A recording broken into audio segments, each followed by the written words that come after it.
Bill Anderson never needed much to be happy. At 72, he still woke up before sunrise, put on his battered hat, and walked out onto the porch to watch the first rays of sunlight illuminate the fields he had tended for more than 5 decades. The farm wasn't just his home, it was a legacy, an extension of his very identity. But what made this patch of land special went far beyond farming. For years, the government had used the property for nighttime military training, turning the open fields into a strategic point for emergency landings and helicopter exercises. For Bill, watching those young pilots train under the cover of darkness was always a source of pride, a quiet but essential way of serving his country.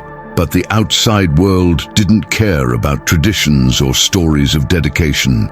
When Techscape, a powerful technology company, bought the surrounding land, everything changed. The first sign of trouble came with a formal letter, a warning that his farm was at the center of a new real estate boom and that he should consider selling before prices plummeted. Bill ignored it. Then came the phone calls, followed by visits from well-dressed representatives who were too smiling to be sincere. He refused each offer, explaining repeatedly that this piece of land wasn't just his. It was part of something bigger, but Techscape wasn't having any of it. The friendly tone quickly turned to pressure. Letters from lawyers began arriving, warning of possible lawsuits if he insisted on staying. Bill was not a man to give in easily, but he knew he was fighting an unequal fight. He didn't have the money for lengthy legal battles or the clout to take on a corporation that seemed determined to wipe him out. The decision to fight didn't come right away. Bill spent an entire night sitting on his porch, looking out over the fields he knew better than the back of his hand. Every fence, every tree, every patch of dirt told a story. He remembered the first helicopter that landed there decades ago, and the young pilots who, between training sessions, always made a point of shaking his hand before taking off. But now, all that seemed about to disappear. The next morning, without saying a word to anyone, Bill took an old piece of wood and with red paint painted a simple message. Anderson Farm, 50 years of military service. Last day. He stuck the sign right at the entrance, not expecting much more than a few curious glances from the neighbors. What he didn't imagine was that this simple sign would travel far beyond the entrance to his farm. Late that afternoon, a former pilot who had trained there years before passed by and took a photo. Within hours, the image began to circulate in veterans groups and military forums. Stories emerged from soldiers who remembered the security the farm provided during night training, the way Bill was always nearby, making sure nothing went wrong. His name began to appear in emotional posts shared by military personnel who knew exactly what that piece of land represented. When the news reached the ears of high-ranking officers, the situation took an unexpected turn. The next morning, Bill was surprised by something he had never expected to see. A group of uniformed men stood at the entrance to his farm. They were not lawyers nor Techscape representatives. They were soldiers. Some were active duty, some were veterans, but they all had one thing in common. They had trained there. They shook Bill's hand one by one, some visibly moved. One of them, a grizzled helicopter pilot, said that this land had been essential to his training and that he would never forget the nights he had had to rely on these makeshift runways to land safely. Bill didn't know what to say. He had never wanted recognition. He just wanted to keep doing what he had always done. But for the first time, he felt that he was not alone in this fight. The movement grew too quickly to ignore. Within hours, the story had reached local journalists, and the farm phone was ringing off the hook. People wanted interviews, wanted to know how someone who had quietly served his country was being forced off his land. Then something even more unexpected happened. A call directly from the military high command. The chairman of the Joint Chiefs of Staff himself had heard about the situation and wanted more information. Within hours, a group of high-ranking officers were dispatched to the farm. When the black cars arrived and men in suits got out with serious expressions, Bill knew something was about to change. Bill was not used to formalities, much less to high-ranking officers walking around his property as if they were inspecting a battlefield. They surveyed the farm in silence, taking in every detail. Then one of them turned to Bill and asked a simple but direct question. "Do you want to stay here?"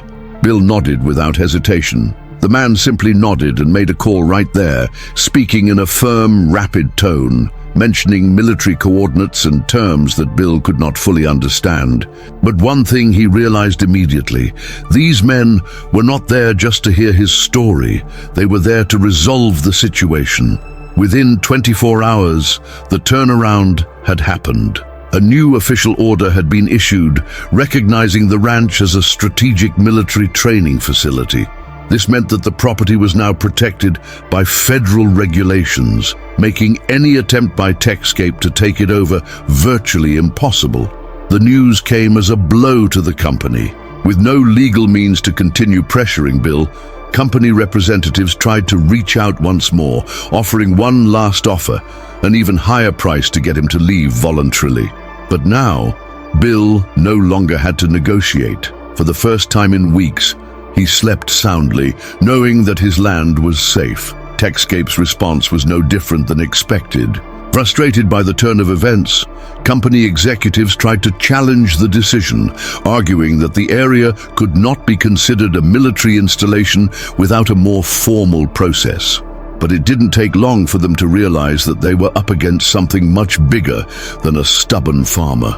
The story grew in popularity by the hour, now being discussed on military forums and even on television shows. Bill had unwittingly become a symbol of resistance against corporations that viewed land as nothing more than numbers on a spreadsheet. When a government spokesman was asked about the decision to protect the farm, the answer was short and definitive. "Mr. Anderson has served this country for over 50 years. Now it's our turn to protect it." That same day, Bill walked through the fields as he did every morning. But something felt different. He looked at the barns, at the dirt beneath his feet, at the marks left by years of landings and takeoffs, and felt a weight lift from his shoulders. For the first time, he realized that his fight hadn't just been to save the farm. It had been to preserve something bigger, something that no corporation could buy. And the best part was knowing that as long as there were young pilots training to protect the country, his land would continue to serve a real purpose. Bill didn't need recognition, much less glory. He just wanted to keep seeing the lights of helicopters cutting through the night sky, as it always had. The next few days brought a different kind of silence. It wasn't the tense silence of uncertainty, but rather the one that comes after a storm, when everything starts to fall into place.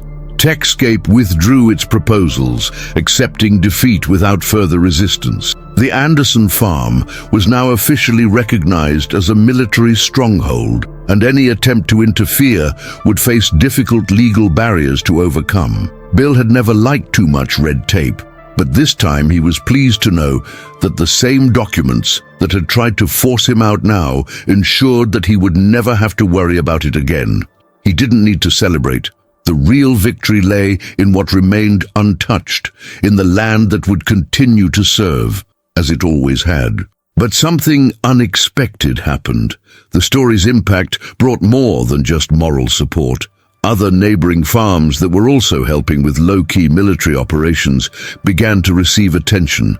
Many of these farmers were facing similar problems, with companies trying to take their land under the guise of progress. Inspired by Bill's struggle, some sought ways to also gain legal protection, ensuring that their farms could continue to operate in the same way.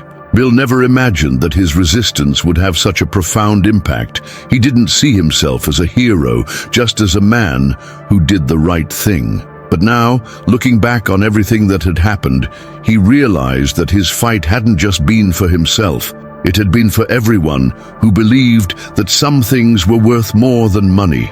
Visits to the farm increased. Pilots who had trained there years ago returned to thank him in person.